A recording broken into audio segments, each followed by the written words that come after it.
Sir वहाँ की लड़कियों में एक लड़की है जो मतलब सामने रहती है, वो मतलब मेरे ही फ्लोर पे सामने रहती थी। उसके कमरे पे रात रात ये रुकता थे। मतलब हमने 2-3 दिन में सब कुछ मतलब जैसे आप किसी नई जगह पे जा रहे हैं, मतलब उसके कमरे में रुकता था ये?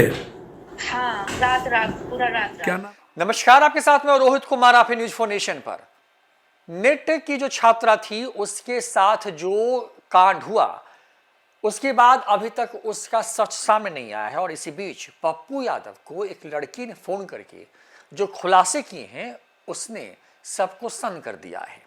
दरअसल एक लड़की ने पप्पू यादव को फोन किया और फोन करके बताया कि कैसे कमरे में आकर के हॉस्टल का जो संचालक था, जो दूसरे मर्द थे, वो सोते थे। दरअसल पप्पू यादव ने कुछ दिन पहले ही नेट कांड पर कई खुलासे किए थे। उसके बाद पप्पू यादव ने एक नंबर भी जारी किया और उन्होंने जो छात्राएं हैं उनको उनसे अपील की कि अगर उनके साथ कोई दिक्कत हो तो वो पप्पू यादव को इस नंबर पर सीधे फ़ोन कर सकती हैं। हुआ भी ऐसा, एक लड़की ने उन्हें फ़ोन किया और फ़ोन करके जो बातें बताई उसको सुन करके एक पल के लिए पप्पू यादव भी सन्न रह गए। क्या कुछ हुई पूरी बातचीत फ़ोन पर, देखिए इस पूरी वीडियो में। बीपीएससी का प्रिपरेशन कर रहे हैं यहीं से। बीपीएससी का प्रिपरेशन। घर कहाँ बेटा? सर मेरा बक्सर। बक्सर घर बार सब चल, कोई बात नहीं बेटा, बताइए ना। सर यहाँ जब अभी आए थे, थोड़े दिन पहले ही आए, 2-3 महीना मुझे यहाँ पर आया हुआ है बेटा। यहाँ पर मुसल्लमपुर हाट में एक हॉस्टल पड़ता है, वहीं पे हम रह रहे थे। बेटा। स्टार्टिंग में आए तो 500 रजिस्ट्रेशन फीस सबमिट करके और पूरा उनको रेंट देके हम शिफ्ट हुए।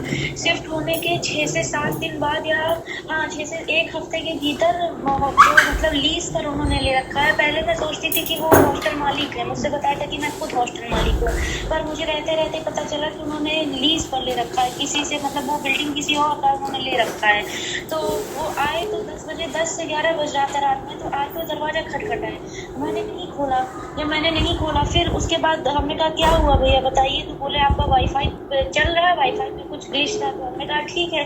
हम जैसे ही बाहर निकले, मतलब रूम से जैसे ही बाहर निकले, उन्होंने मतलब बदतमीजी की तो मैं 112 डायल किया आपातकालीन सेवा, तो वो तुरंत बहादुरपुर थाने पे कंप्लेंट रजिस्टर्ड हुई और तुरंत पुलिस आई 10 मिनट के भीतर। तो वो आके जब मुझसे सब मतलब वो पूछे, पूरा मेरा बयान लिए अपने टैबलेट पे पुलिस सारा, फिर उसके बाद उनको बोले और फिर उसके बाद बोले कि अब आप यहाँ आप क्या चाहती हैं। तो हमने कहा हम 24 घंटे के भीतर यहाँ से खाली कर देंगे।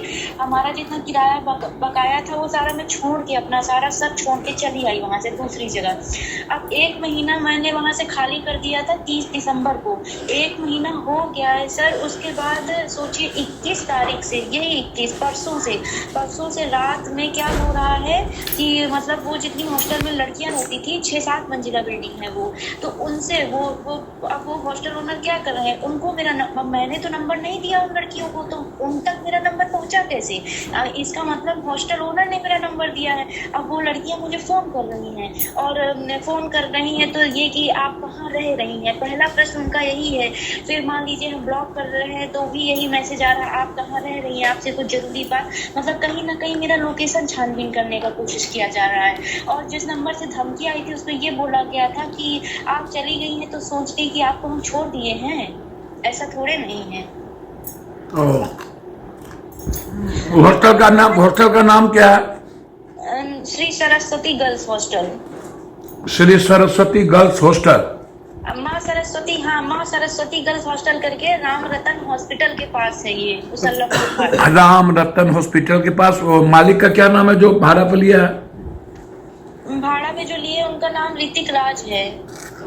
ऋतिक राज है। नंबर।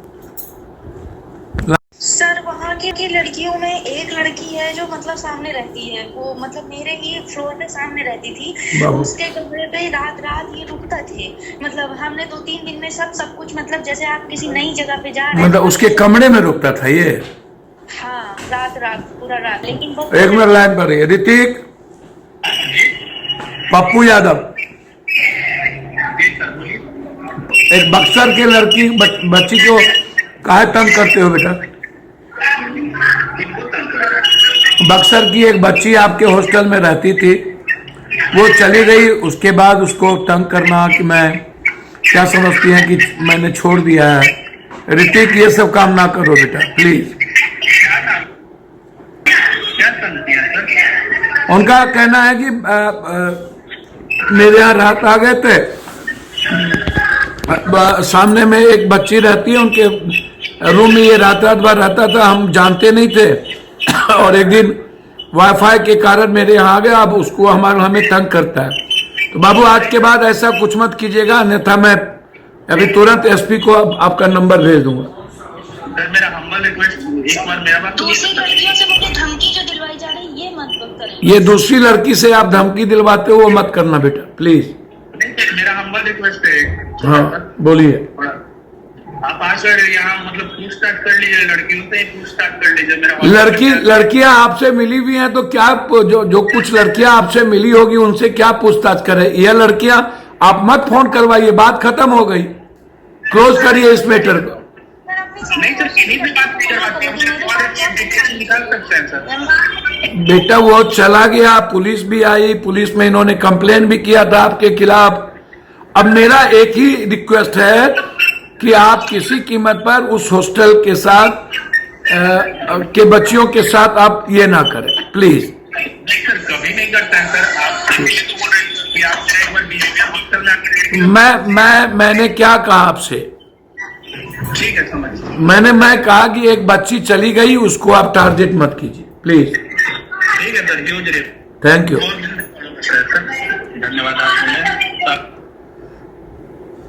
हेलो, हेलो, हाँ सर। आप बेफिक्र रहिए बेटा।